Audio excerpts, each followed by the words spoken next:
बिस्मिल्लाहिर्रहमानिर्रहीम। अस्सलाम वालेकुम नाज़रीन, मैं तलत फ़रीद चिश्ती हाज़िर खिदमत हूँ। आज एक नई और इन्फॉर्मेटिव वीडियो लेके आपकी खिदमत में। जिन दोस्तों ने अभी तक चैनल को सब्सक्राइब नहीं किया, काइंडली वो सब्सक्राइब कर रहे हैं। वीडियो बहुत ही इन्फॉर्मेटिव होने वाली है, काइंडली एंड तक लाजमी देखिएगा। और जिन दोस्तों के क्वेश्चन हो काइंडली कमेंट्स बॉक्स में करें, बहुत मेहरबानी। वीडियो शुरू करते हैं अल्लाह के नाम से। अल्लाह ताला सबको आसानियाँ दे। आज का जो टॉपिक है वो घोड़ियों में मिस्टाइटिस। इसमें क्लिनिकल और सब क्लिनिकल दो पॉइंट हैं, ठीक है जी। इसमें फाइब्रोसिस हो गया, ट्यूमर हो गया, जिसे साड़ू हम कहते हैं, गिल्टी हो गई।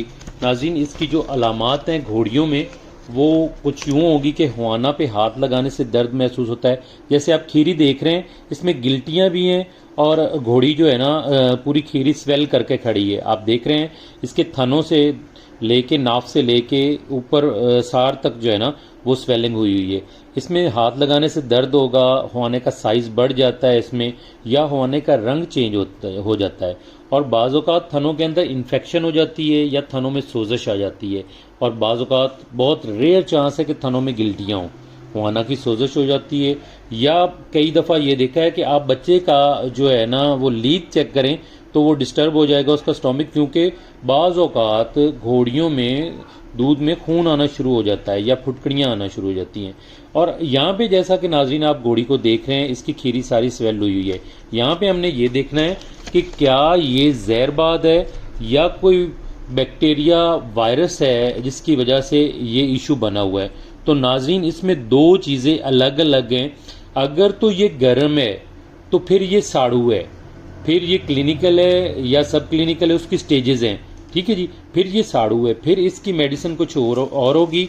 और अगर ये गर्म नहीं, नरम भी है और ठंडा भी है, मतलब उसका बॉडी के टेम्परेचर के बराबर, क्योंकि घोड़ों और घोड़ियों में 1 सेंटीग्रेड जो टेम्परेचर घोड़े के टेस्टीज का है वो बॉडी से ज़्यादा होता है, और घोड़ी का जो हुआना है उसका 1 सेंटीग्रेड बॉडी से ज़्यादा होता है। ये एक निज़ाम कुदरत है और वेट ये कहते हैं। तो इसको आपने चेक करना है कि क्या उसका, ये चेक करने के बाद नाज़रीन आपने देख लिया कि अगर तो वो गर्म है और उसके अंदर गिल्टियाँ हैं तो फिर वो साड़ू है। और अगर वो नरम है और उसको पेन महसूस नहीं होती तो वो जहरबाद है। जैसा कि आप देख रहे हैं, हसन भाई घोड़ी को चेक कर रहे हैं हाथ लगा के, लेकिन वो पेन महसूस नहीं करती, ठीक है, हाथ लगाने, फिर ये जहरबाद है। और ये जहरबाद वाले जो जानवर हैं इनको मसला जो होता है ये डिवर्मिंग ना करने की वजह से, ग्रेजिंग की वजह से बहुत ज़्यादा, और इनके अंतड़ियों और पेट के कीड़ों की वजह से जो जहरबाद होती है इन पे वो होती है, ठीक है जी। यहाँ पे आप जो है ना जी सिर्फ इसे स्लोनिम और एट्रोवेट, एट्रोपिन सल्फेट, यानी कि एक स्टीरॉइड और एट्रोवेट सल्फेट वो दे सकते हैं। साथ में आप प्याज, मिर्च, लाल मिर्च या सब्ज़ मिर्च, उसका मिसाला बना के दे सकते हैं, ये उसके साथ भी उतर जाएगी, ठीक है जी। लेकिन अगर ये गिल्टियों में है और ये हार्ड है या इसका रंग चेंज है या थनों में कुछ और मसाइल है, तो फिर ये घोड़ियों में साड़ू का जो है ना वो सीन शो करवा रही है। तो उसमें आप इसे ट्राई एक्सल लगा सकते हैं, पीपीएस भी लगा सकते हैं, ठीक है जी। अगर ट्राई एक्सल लगाना है तो 20 ml डेली हम लोग लगाते हैं और पीपीएस भी 20 ml डेली लगाते हैं। इसके साथ कोई भी इंसिड जो स्वेलिंग भी कम करे और दर्द भी कम करे और बुखार भी जानवर का जो है वो तोड़े, उसमें आप अगर जानवर को आपने क्रॉस करवाया हुआ है तो फिर आप कीटोप्रूफेन में कोई भी ब्रांड जो है ना जी, कीटोजेक जैसे हो गया, फोनिक्स हो गया, प्रोफिनॉल हो गया, इसके अलावा कीटोपी हो गया, इसके अलावा और बहुत सारे हैं ब्रांड जो आप यूज़ करवा सकते हैं जी। तो उसमें अगर ट्राई एक्सल के साथ कीटोजेक्ट लगवाएंगे तो कीटोजेक्ट अगर स्वेलिंग ज़्यादा है तो 20 ml लगवाएं, अगर स्वेलिंग कम है तो फिर 10 ml लगवाएं, ठीक है जी। इसी तरह अगर आप देख रहे हैं कि ये साड़ू है तो इसमें नाज़रीन एक आपके साथ जो देसी नुस्खा है वो शेयर करते जाएं। उसमें ये कि गरी आप आधा पाव लेंगे, दूध गाय का वो 1 किलो लेंगे, इसमें चीनी आप डालेंगे जी आधा पाव, और घी बेहतर है कि गाय का हो जाए, अगर ना हो तो फिर भैंस का हो जाए, ये भी आधा पाव। आप इसको हल्की आंच पे बॉयल करें, बॉयल करने के बाद ये खीर बन जाएगी। नाज़रीन, जैसे ही ये खीर बनती है इसे उतार के ठंडा करें। ठंडा करने के बाद जो है नाज़रीन आप इसे 5 हिस्सों में डिवाइड कर सकते हैं, ठीक है जी। जब आप 5 हिस्सों में डिवाइड करेंगे तो डेली एक हिस्सा देना है आपने। इसके साथ बशर्ते के साथ आप मेडिसिन भी यूज़ करवा रहे हैं। अगर सवियर कंडीशन में है तो फिर आप इंजेक्टेबल लगाएं।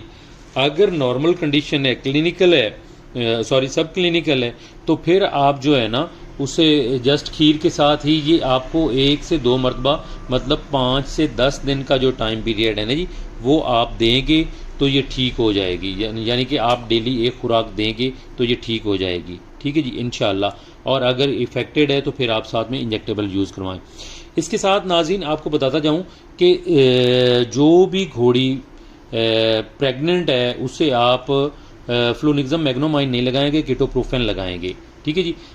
ऐसा कभी हुआ नहीं कि उसके साथ अबॉर्ट हुआ नहीं नाज़रीन, लेकिन फिर भी एहतियाती तौर पे, क्योंकि जानवर कीमती होते हैं और जैसा कि आप जानते हैं कि 1 साल का पीरियड होता है 10 से 11 माह, तो उसके बाद अगर ये मसाइल हों तो वो बहुत ही ज़्यादा पेनफुल होते हैं।